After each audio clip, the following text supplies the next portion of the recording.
Hello everyone, welcome to History and Culture.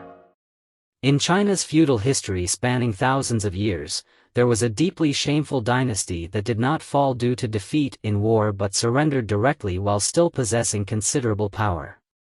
During its downfall, the emperor and empress were reduced to playthings, while the Empress Dowager and concubines were openly sold.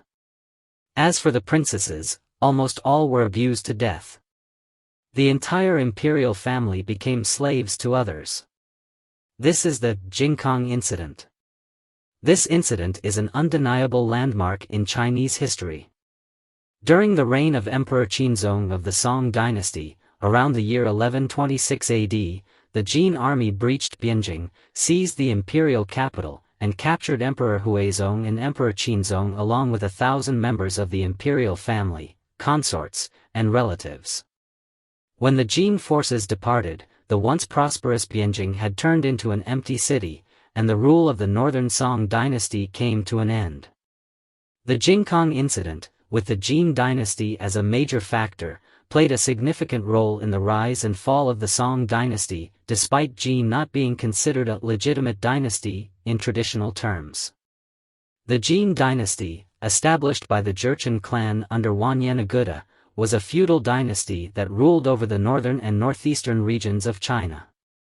One of the major differences between Jin and the northern Song lay in their governance. While the Song dynasty favored civil governance, shunning military rule, the Jin dynasty was founded on military conquest.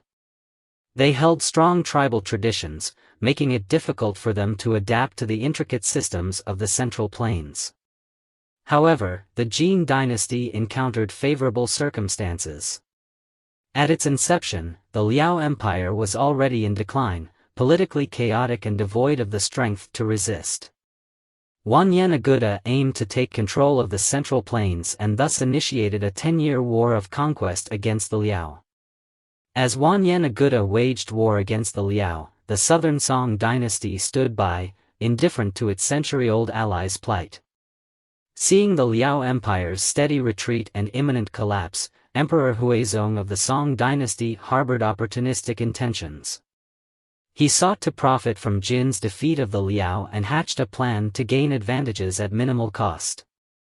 Despite warnings against this misguided idea, Emperor Huizong dispatched Zhao Liangxi as an envoy to negotiate with the Jin dynasty. Originally named Ma Ji, Zhao Liangxi was chosen by Emperor Huizong for his eloquence and eventually bestowed with the title of National Master of the Great Song. Even his current name was bestowed upon him by Emperor Huizong. Ironically, after Zhao Liangxi arrived in the Jin dynasty, both sides swiftly reached an agreement. Emperor Huizong effortlessly regained control of the Yanjing region but had to pay an annual tribute of 500,000 taels of silver to the Jin dynasty. However, Emperor Huizong lacked foresight and only saw the immediate benefits of reclaiming Yanjing's territory. Although the treaty appeared fair on the surface, the Great Song dynasty gained little actual benefit. In pursuit of minor gains, the ruling class of the Song dynasty abandoned their long-standing ally for a perilous liaison with an ambitious neighbor. With the fall of the Liao Empire, the Song dynasty lost its frontier shield. Subsequent interactions between the Great Song and Jin dynasty revealed the former's weaknesses and military inferiority, leading Jin to view the conquest of the decaying Song dynasty as an inevitable course of action. Therefore, shortly after the Song-Jin alliance, the Jin dynasty found a pretext to unilaterally tear up the agreement and marched southward, aiming to annihilate the northern Song dynasty.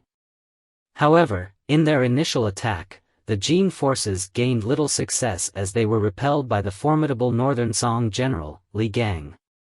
Nevertheless, the Jin dynasty continued to disregard the northern Song dynasty. By the year 1126 AD, Jin forces launched another assault on Bianliang with an overwhelming and unbeatable military strength, directly capturing the capital of the northern Song dynasty. Overnight, the bustling Beijing became the headquarters of the defeated. After the Jin army entered the city, they engaged in arson, killings, and looting, committing heinous acts. Apart from the two unfortunate emperors and their son mentioned in Wang Zhongrenyu, shameless Jin soldiers not only insulted the imperial family but also did not spare the civilian women in the city. Furthermore, documented in Nanzheng Lu Hui, on the 24th day, Empress Yifu became ill and later died. Empress Renfu passed away at Lu family temple. These few lines of text are insufficient to describe the tragic fate of these women.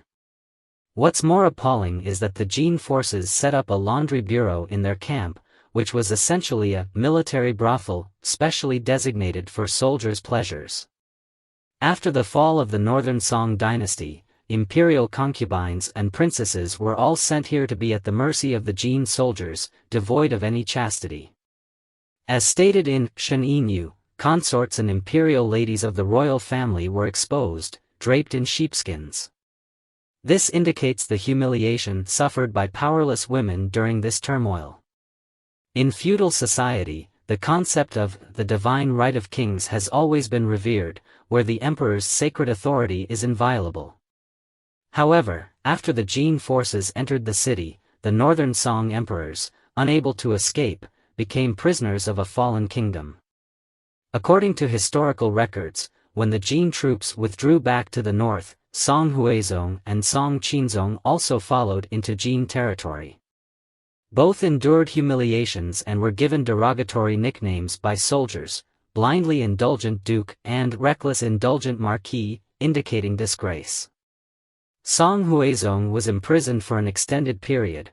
9 years later, this emperor, who shone brightly in literary circles but was powerless in governing the country, sadly passed away in a distant foreign land. As for the unfortunate Song Qinzong, he fell from his horse during a ride, trampled by stray horses, thus ending his life. The Jing Kong incident led to the downfall of the northern Song, which was closely related to its political system. Since its founding, the Song dynasty's founder, Zhao Kuangyin, eliminated any possibility of military power usurpation through exchanging wine for military authority.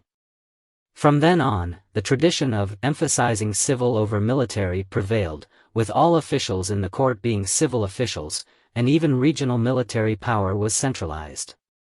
While this strengthened centralization, the overall national strength of the northern Song decreased significantly, leading to poverty, weakness, and excessive military expenditures, hindering the dynasty's progress. Furthermore, Song Huizong was misled by corrupt officials who extorted wealth from the people for a long time, causing widespread grievances among the populace. The central power fell entirely into the hands of eunuchs.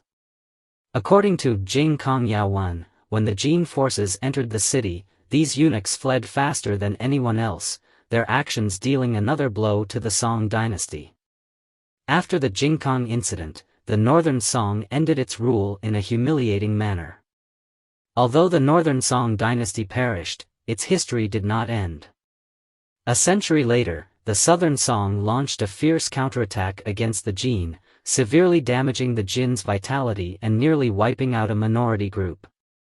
This is History and Culture channel. Like and subscribe are the biggest help and support for us. Thank you everyone. See you next time.